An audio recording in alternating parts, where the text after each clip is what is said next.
Hello and welcome to Wales Air Ambulance here at Caernarfon Airport in North Wales. I'm Lucie Jones and I'm going to spend the afternoon here having a look around, talking to some of the guys that work here and finding out exactly where your sponsorship money for Cerddwn Ymlaen goes to.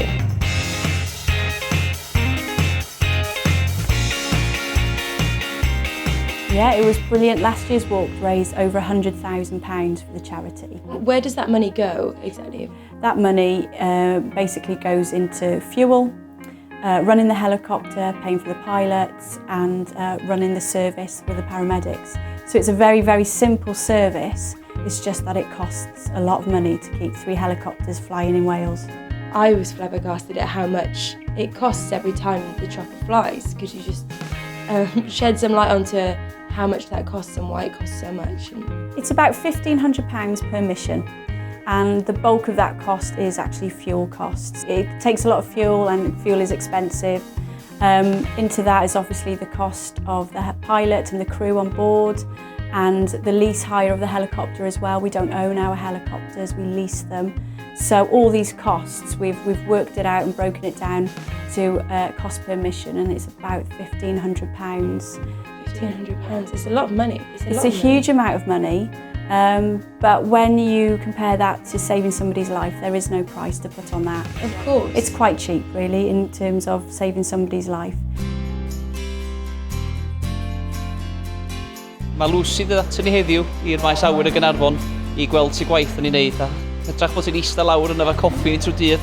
Da ni wedi cael ei helpu ni allan a rhoi rhyw drama bach I chi. So I'm currently on the floor in the air ambulance base in Caernarfon.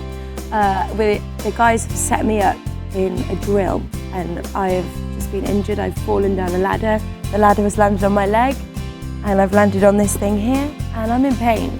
So these guys are going to come in and save me, but they're going to show you what they actually do, okay? Ow! Oh, I'm in pain. Come and help me, please. So I wanted to see how the crew would react to the situation they were given, how they would work through their algorithms of treatment and diagnosis, and see if they worked out which were the most important things to be dealing with first. And they did very well, in all fairness. They came in, they assessed you very quickly, they looked at your level of consciousness, and you actually reacted very well to that. And they then went through their diagnostic tools and dealt with each injury as they went along, starting from the head, where they stabilised the neck to make sure there wasn't going to be any more oncurring problems from the neck injury, and then worked from the head down, basically. Okay, fantastic. You all right there, Lucie? Yeah? Okay. We're going to move you now, okay, so we can lie you flat.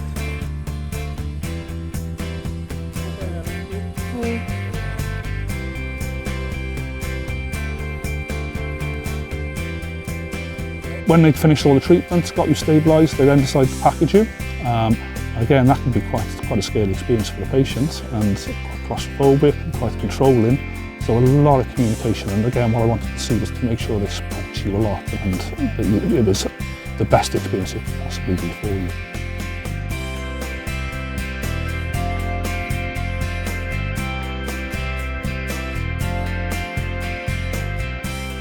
I think they did pretty well. They passed my test. Well, they also passed my test. I have nothing to compare it to. The overriding thing was that I just trusted you all, and it was very calm. It's quick and it's efficient, but they're not running, they're not panicked, they're very level-headed, and it's very admirable. It really is. It's an amazing thing that you guys do here. Ah, there we go. That was amazing. Right, Lucie, don't sit up. Sorry. Okay. No, because you'll get really giddy if you sit up really quickly, that's all. Am I still injured? No, okay? You're finished. So you're going to the skid. Mind your head. Brilliant. Oh my God. That was amazing. That really was amazing.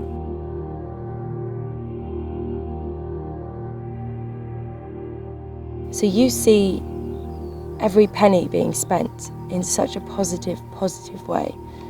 How important are those donations for you? They're absolutely critical, and we provide a world-class service on the air ambulance, and we can only provide a world-class service if we've got the kit to do it, and we've got the training, and we've got the money to actually invest in aircraft. Some new dressings that we have are special dressings that stop blood. so stop the bleeding. And then we also use things such as blast bandages. And blast bandages allow us to manage quite large areas of trauma. Now the Easy Oil drill is an interosseous needle system where if we have a patient where we can't get venous access, so we can't put a needle into one of the veins, we can actually drill a needle directly into the bone of the patient. So we have a drill and we have a needle set. You would attach the two together. When it's together, you would then drill into the patient. Okay? Sounds very, very brutal, but it's very, very effective. Now the visual laryngoscope is a fibre optic camera system. We can actually use a monitor and a camera system to actually pass this into a patient's airway so we can see the places where we need to pass the tube, and then the tube would pass into the patient's trachea and we can secure the patient's airway. Medical equipment is very, very expensive, and without the goodwill of the people of Wales and the donations we receive, we wouldn't have this piece of kit. This piece of equipment here is around about £15,000 in its entirety. However, put the cost of a patient's life against that. I know personally that at least 2 patients have been saved using this piece of equipment. It's worth every penny. And like I say, we couldn't have done that without the donations of the public in Wales. The last 2 walks that we've done at Caerdydd and Ymlaen have raised funds for a new chopper for air ambulances. Am I correct? Absolutely, yeah. Welshpool have got the newest machine. This one's 4 years old. The Swansea machine's a little older. They're fairly well maintained and they're very shiny. And we do look after them. We're all very proud of our aircraft. Of course you are, it's beautiful. But the Welshpool machine is only, I think, a year old now, maybe 2 years old.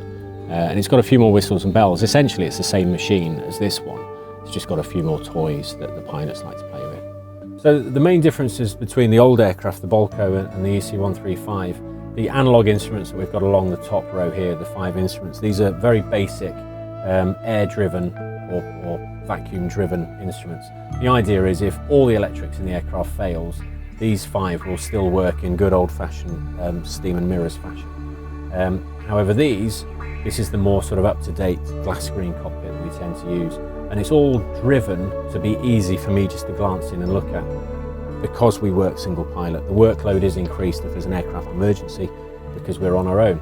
This aircraft lends itself very much to me just getting on and dealing with the emergency, with the assistance of the paramedics if they're not busy with the casualty in the back.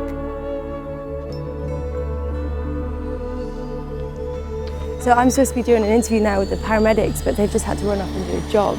It just never ever stops here, never stops.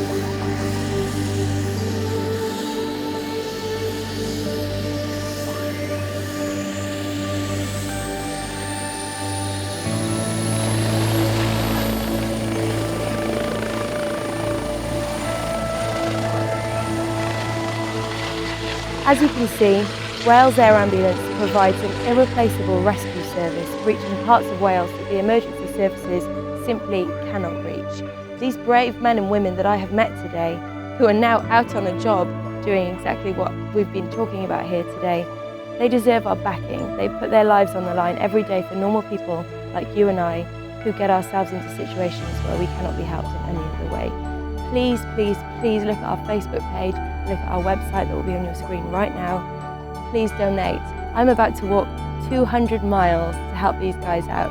If you could just spare a tiny bit of money, that would be great. If you could spare more, that would be even better. Thank you very much for watching today, and if you want any more information, don't be afraid to contact us. Thank you.